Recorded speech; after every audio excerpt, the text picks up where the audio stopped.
welcome to our Dean Speaker Series. I'm Dean Grabsky, Joanna Grabsky. I'm the Dean of CISA. It's a great pleasure to introduce our speaker this afternoon.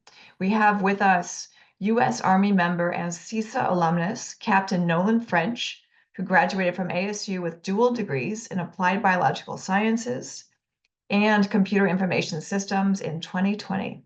Captain French attended the Herman Ostrow School of Dentistry at USC with an Army Health Professions Scholarship. He graduated from dental school in 2024, and he's now furthering his education in dentistry at Fort Sill in Oklahoma, with plans to pursue a specialty in oral surgery. I went to ASU for undergrad. I was lucky enough to go to USC, Herman Ostrow School of Dentistry for dental school. The Health Professions Scholarship Program, HPSP, that's the Army's program to pay for a lot of different health professionals to school, and then they serve in the Army doing that specialty afterwards. So they do it for doctors, they do it for pharmacists, pretty much every health profession that you can think of, to my knowledge, including veterinarians. There's a lot of vets in the Army. It's a good thing to think about because these schools are very expensive. So they'll help you fund the school, and then you can serve in the Army afterwards, doing that specialty, which I'll emphasize because I think that's everybody's first question is there any chance I won't be doing that job? And the answer is no. They're not going to spend that much money training you to become a doctor and then have you do something else. So far I have about almost a year's of experience after graduating from dental school. And I have to say, like, dentistry is very rewarding. It's very fun, but it's a profession that will challenge you every day. It can be really difficult. Even just today, to be honest, like the list of challenges to complete everything. I'm a dental resident right now, so I have extra like ex post facto challenges, but not unlike the ones that every dentist has, because the profession can be very, very difficult. So I recommend definitely shadowing a dentist. This is my current group. So an AGD, in case anybody listening is wondering, it's like a residency for general dentists. It's called an advanced education in general dentistry. So it's like a additional year of school, essentially. And my program is in the Army. The Army offers specialty programs for every medical specialty, dental specialty, even like optometry. Just a few things, like I got a couple pictures just to kind of show off the what I do. So this here is a machine that makes crowns and bridges. You can mill crowns for patients, basically. These are kind of the things that get some people more excited, like the fun like toys, if you will. And then this is what you use. This is the scanner, the 3D scanner you use to scan a patient's mouth. That's pretty cool. This is a scan of my typodont. It's like a model. It's like a model mouth. And then you can mill out the crowns for it in the machine I showed you previously. These are our 3D printers. Another cool like toy that hopefully you're lucky enough to get to use. I use this to print out like surgical guides. You can scan and print out models if it's for some reason not ideal to take like a dental impression with all, you have to put all that goo into the patient's mouth. Um, so this can print the surgical guides to do some surgical procedures, which is pretty cool. We have all of that right there in our clinic. This is it's called a cone beam CT machine. It takes a 3D X-ray to help with, you can do like surgical planning or just visualize diseases better in 3 dimension. Like it takes a 3-dimensional radiograph, essentially. Thank you for sharing, and it looks like some amazing tools and resources that these students can expect. So we have our first question. Someone is asking, how many years of commitment to the Army do you have to do?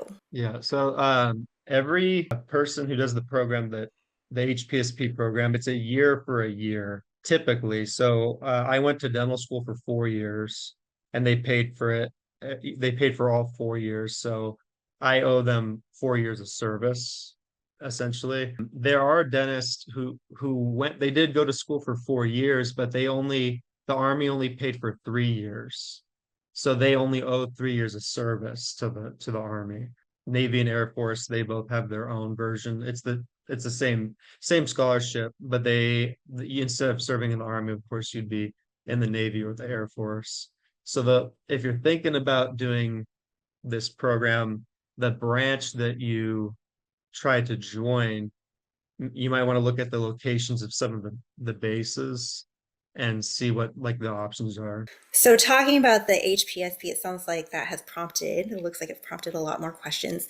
Would you be able to kind of talk a little more about the application process, maybe the timeline, how competitive it is, how can they find more information? If you're interested, what I would do pretty much immediately, you apply about the same time that you apply for school, and you want to apply as early as possible. So if I know if you're applying to like med school or dental school this year, the application cycle probably opens up around June, like at the end of May. That's usually when it opens up.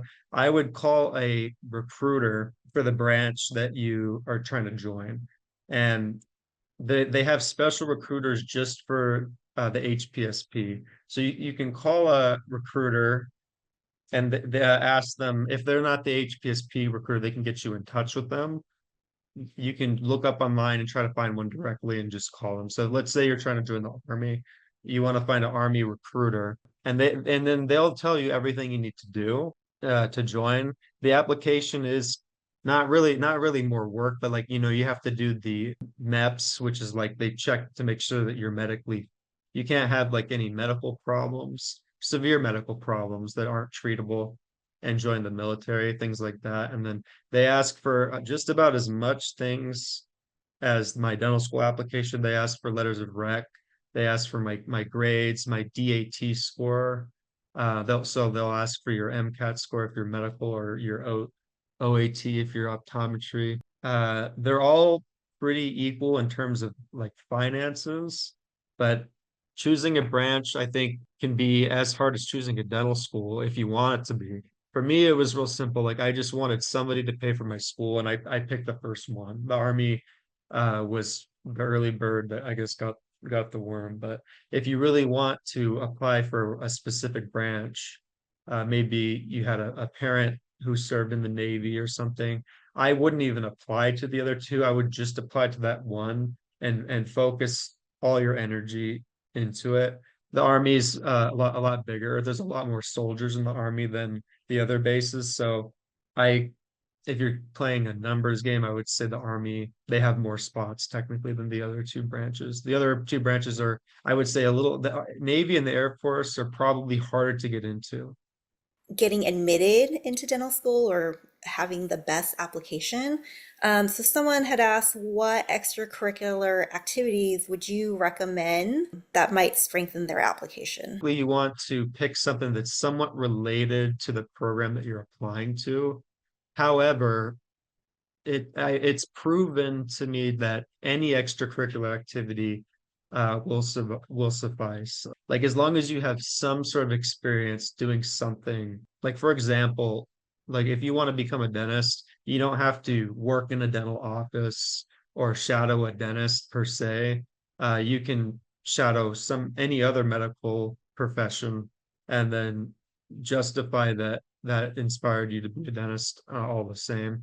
They don't really care as long as you did something, you put in the hours doing something. So I did shadow some dentists. My dad's a dental technician, so I had a lot of connections through because of that. I did shadow medical doctors too back in when I was going to ASU. Just because I was curious to see what do these people do? I think that really matters. And the dentist to me, I liked what I saw in terms of when I was there watching the dentists interact with their patients. I liked what I saw, and that's kind of what helped me solidify my choice. Great. Sounds like it helped. We have some questions related to, I guess, the dentistry field and your experience. Someone was wondering, do you work with implants or would that be a different type of dentistry? And did the Army give you a scholarship to work with dental implants? There is a specialty, two specialties in dentistry that typically work with it more often than not. But the reason I'm getting to work with implants now is because I'm a resident. Unless you specialize in dentistry, which there's several dental specialties, you don't typically get to work with implants when you're a dentist in the Army. So after I complete the residency in a couple months, I won't be doing any more implants unless I specialize as something else, which I don't plan to right now, or at least I don't plan to respecialize anytime soon. But yeah, implants are kind of the biggest thing in dentistry at the moment. So I can understand like the pre-dents being interested in that. They are fun. It's a rewarding case to work on. Thank you. And talking about specialties, our students are actually interested in why you chose oral surgery. And then, in addition, with the HPSP, did that pay for your specialty schooling as well, or was it just the 4 year of the dental program? So the Army has all their own specialty programs, and it's not attached to the HPSP.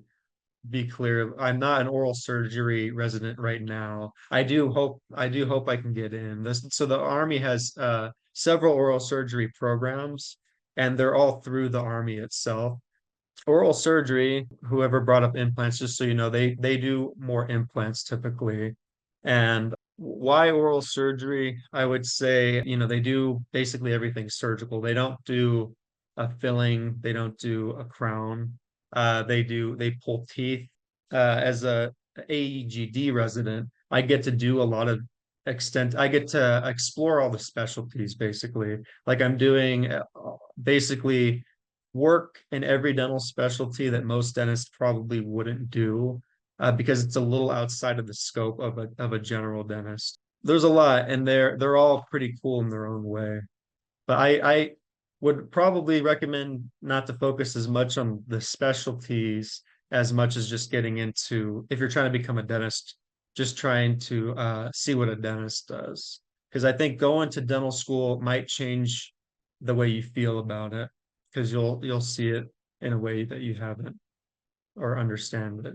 Do you have any recommendations for writing a personal statement? So I had doctors that I knew review the personal statements. Dr. Kingsbury, who's at ASU, he was one of the professors that I had.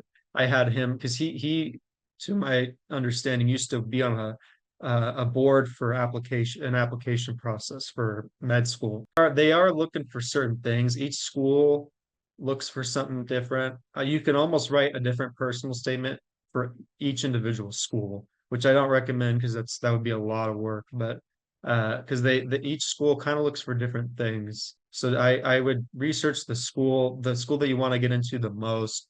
I would research that school and try to figure out things that they're looking for. If you want to kind of coordinate your statement to fit their style the best. I think what you're referring to is the ASU pre-health office, which is a resource to all of our students. That's We correct. can, Yeah, you're right. yep. So if you just Google ASU pre-health office, you can find that and their services as well as helping with the personal statements. I think they have a drop box for that. Looking back at your time at ASU, was there anything you did or wish you did that helped you with your dental school application or admission? If I could go back and do anything different, I would maybe focus on like fewer things because I think I was spread pretty thin.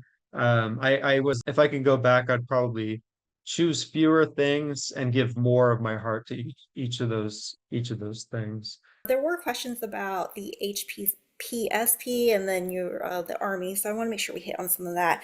Real Mhm. quick, were there limitations to which university or school you could attend for medical or dental school under the HPSP? As far as I know, you can pick whatever school you want. I think it has to be in the United States, as far as I know, but that's Okay. about it. And then did you have to go through boot camp or any sort of special boot camp? When you go in the HPSP program, you're going to be a medical officer in the Army. And so an officer and enlisted are the people who go to boot camp. Usually that's what you do if you didn't go to school. If you got a college degree and you join the army, typically you become an officer. So you do a version of boot camp that is for officers, and it's quite different. I know when you think of boot camp, you think of military, honestly, just probably not a good time coming up for you with a boot camp experience, but the officer one is a lot different.